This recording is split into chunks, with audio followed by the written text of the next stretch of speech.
আসসালামু আলাইকুম, কেমন আছেন সবাই? আমি তোহামনি আর চলে আসলাম মিনি ব্লগ নিয়ে, আচার ব্লগ। এই প্রথমবার আচার দিতেছি আর এটার মধ্যে যে কত কাহিনী ঘটছে তাই আপনাদের সাথে একটুখানি শেয়ার করব।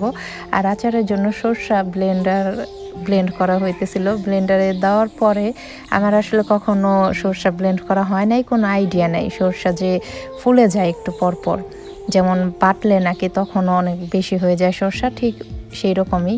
প্রথমবার কি হয়েছে, ব্লেন্ড করতেছি, এখন ব্লেন্ডার তো ঘুরে না, এখন বলি যে নষ্ট হয়ে গেল নাকি, কিন্তু কিছুই ধরতে পারতেছিলাম না, বুঝতে পারতেছিলাম না। আমি আর সাথে আমার মামি ছিল, দুজনে হাসাহাসি করতেছি, কারণ প্রথমবার ভুলটা ধরতে পারি নাই।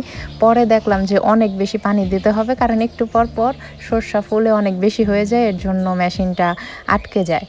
তারপর পরের বার কী করছি, ইচ্ছা মতন পানি দিয়ে করছি, আলহামদুলিল্লাহ সুন্দরভাবে হয়ে গেছে। এরপর আমার আরেক ভাবি আমাকে হেল্প করতেছে, কাশ্মীরি আচার বানাবো, তা মশলাগুলো সব কিছু আচারের মধ্যে মিক্স করতেছে।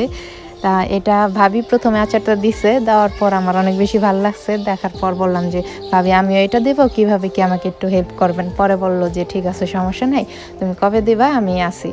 প্রত্যেকটা ভাবি আমাকে অনেক বেশি সাহায্য করছে, সবাই মিলে ঝিলে এবার প্রথমবার আর কি সবার সাথে আমি আচার দিলাম। আর একটা আইডিয়া হলো, কারণ কখনো এই কাজ করা হয় না। এই কেক নিয়ে কাজ করি, এটা নিয়ে আমার যথেষ্ট আইডিয়া আছে আলহামদুলিল্লাহ, কিন্তু এর বাহিরে না অন্য কিছু নিয়ে আইডিয়া নেই।